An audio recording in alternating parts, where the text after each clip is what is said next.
আমি নিয়ে যাব তো শহীদ মিনারে, আমি নিয়ে যাব আপনাদের রানী রাসমণি রোডে। ওয়াকফ সম্পদ লুটবার যে চেষ্টা করছে তার জন্য আমার একটা প্রতিবাদ গজল একটা বলবো। তো এরকম মিনমিন করে থাকলে কি করে গজল বলবো?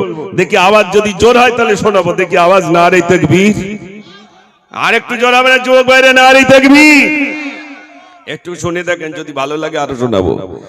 আর কত যে জুলুমবাজি করবি তোরা বল, মুসলমানের চোখে আজি ঝরছে কেন জল?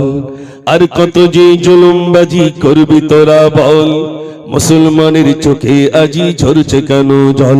ওরে এ দেশে কি মুসলমানের রক্ত দেওয়া নেই? দেশের উপর আসলে আঘাত ভুক্তি পেতে দে।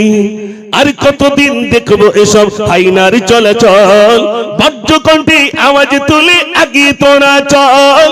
রুখতে চাই, রুখতে চাই, রুখতে চাই, কালা কানুন আইন মোরা রুখতে চাই। রুখতে চাই, রুখতে চাই, রুখতে চাই, কালা কানুন আইন মোরা রুখতে চাই। রুখতে চান তো নাকি? তাহলে একবার জোর দেখি এবার নারে তাকবীর। আস্তে আস্তে হচ্ছে। আর যদি বলে আমার নেতা তোমার নেতা, খড়া মানুষ লাফাবে, ইয়া করেঙ্গা ত্যাগ করেঙ্গা। কেন বলুন তো? ঘর দেবে, ওল কচু এইসব পাওয়া যাবে তো, তাই নেতা খুশি করার জন্য ওরে সর্বনাশ, সে আওয়াজ ধরে রাখা যায় না। ঠিক বলছি না ভুল বলছি?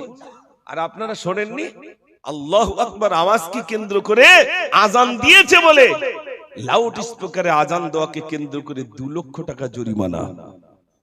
ও যুবক ভাইরা, আপনারা ফেসবুকে হোয়াটসঅ্যাপে আপনারা সোশ্যাল মিডিয়া দেখেননি? দেখেছেন। শুধু মুয়াজ্জিন কি বলেছিলেন? আল্লাহু আকবার, আল্লাহু আকবার, আল্লাহ মহান, আল্লাহ বড়। তারপর মুয়াজ্জিন বলছেন আশহাদু আন লা ইলাহা ইল্লাল্লাহ,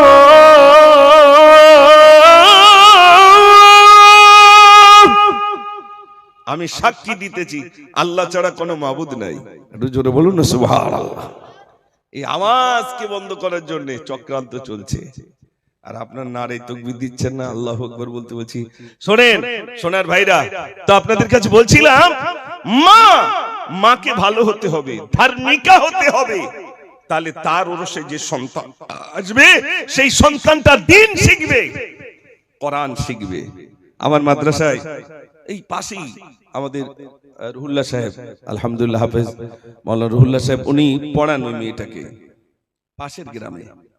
গ্রাম থেকে মেয়েটা হেফজ করতে আসে।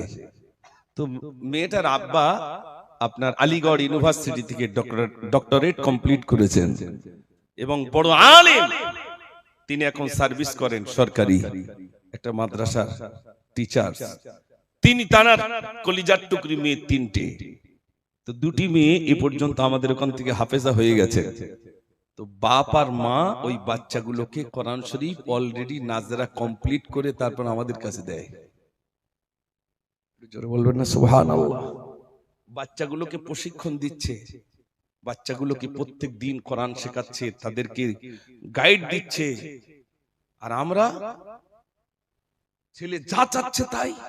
ছেলেটা দোকানে নিয়ে যান, ভালো প্যান্ট ওর পছন্দ হয় না, সেই দেখে দেখে ছেঁড়া ডালে। ঠিক বলছি না ভুল বলছি ভাই? হ্যাঁ।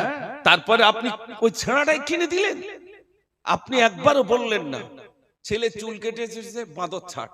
আর ভাই কত কত লেছি করছি জানো, 350 টাকায় চুল কেটেছি।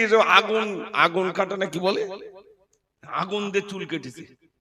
বাপ হাসতেছে, মার কম পড়বে বলে মনে হয়। ভাই আপনার ছেলেটার মেয়েটা কি নরেন্দ্র মোদী দিয়েছে? একটু জোরে বলেন না, কে দিয়েছে? আল্লাহ দিয়েছেন। আর কেউ কথা বলতেছে না, বলি সর্বনাশ গজল বলার লোক কি সর্বনাশ করতেছে। না ভাই, আপনাদের বলছি না, আপনার তো ভালো। আমি বাপ, আমি মা, আমার কাঠ গলায় উঠতে হবে। ওই মেয়েটা ধেই ধেই করে এত বড় মোবাইল নিয়ে মাথা ও মাথা করে, ওর জন্য আমাকে জাহান্নামে যেতে হবে। ওই মেয়েটার জন্য আমাকে জাহান্নামে যেতে হবে। ওই মেয়ে দিয়েছেন আল্লাহ। জানেন, একজন সাহাবা এসে বলছে আল্লাহ রাসূলের কাছে, ইয়া রাসূলুল্লাহ আমার 3টে মেয়ে। আল্লাহ নবী বললেন তোমরা জান্নাতি। একজন বললেন ইয়া রাসূলুল্লাহ আমার 2টি মেয়ে, আমার 3টে নেই, তাহলে কি আমি জান্নাত পাবো না? নবীজি বললেন তোমরাও জান্নাতি। একজন বললেন, ইয়া রাসূলুল্লাহ, আমার তিনটে নেই, আমার দুটি নেই, আমার একটা মেয়ে, তাহলে কি আমি জান্নাত পাবো না? রাসূল বললেন, তোমরাও জান্নাতি। জোরে বলুন না সুবহানাল্লাহ। মেয়ে, কলিজার টুকরি মেয়ে। আল্লাহ রাসূল বলেছেন, আমি আমার ফাতেমাকে ভালোবাসি, আমি বাজার থেকে যখন আসি খাবারটা আমি আমার ফাতেমার হাতে দিই। আমার উম্মতেরা, তোমরাও বাজার থেকে আসবে, খাবারের থলেটা তোমাদের কলিজার টুকরি মেয়ের হাতে দেবে। মেয়েদেরকে এত প্যার করতেন, মহব্বত করতেন, ভালোবাসতেন। আজ নারীরা, কটা কথা আপনাদের কাছে বলবো, সমিতি বলি আর কি বলি, সব নারীরা জুড়ে গেছে, গিয়েছেন না জানি ভালো। সমিতি বলুন, আরে সর্বনাশ, সে বলছে ও সব বাদ দাও, বাদ দাও। ও সোনার ভাইরা, আজ আমাদের কলিজার টুকরি মেয়েগুলো শেষ হয়ে যায়। যে যুগে নারীদের সম্মান ছিল না, ইজ্জত ছিল না, সম্মান ছিল না, নারীদেরকে জীবিত পুঁতে দেওয়া হতো, নারীদের কোনো অধিকার ছিল না। ও সোনার ভাইরা আমার, বিশ্বনবী সাল্লাল্লাহু আলাইহি ওয়াসাল্লাম নারীদেরকে সম্বোধন করে বললেন, ও নারীরা, ইসলাম তোমাদেরকে মর্যাদা দিয়েছে, ইসলাম তোমাদের অধিকার দিয়েছে। ও সোনার ভাইরা আমার, বিশ্বনবী সাল্লাল্লাহু আলাইহি ওয়াসাল্লাম নারীদেরকে সম্বোধন করে বললেন, ও নারীরা, আল্লাহ তোমাদেরকে নবী বানাননি বটে, আল্লাহ তোমাদেরকে নবী বানান নাই, কিন্তু আল্লাহ রাব্বুল আলামিন তোমাদেরকে নবীদের মা জননী বানিয়ে দিয়েছেন। নবী বানাননি, কিন্তু নবীদের মা বানিয়ে দিয়েছেন। নারীরা জানে না আমাদের মর্যাদা কত। নারীরা যদি জানতো আমাদের মর্যাদা কত, তাহলে অল্প পোশাক পরে রাস্তায় ওইভাবে ঘুরতে বলে মনে হয় ভাই না। আজ আপনি অবাক হয়ে যাবেন, কার কথা বলি, কত মহিলা এইভাবে নিজের জীবনটাকে শেষ করে ফেলছে।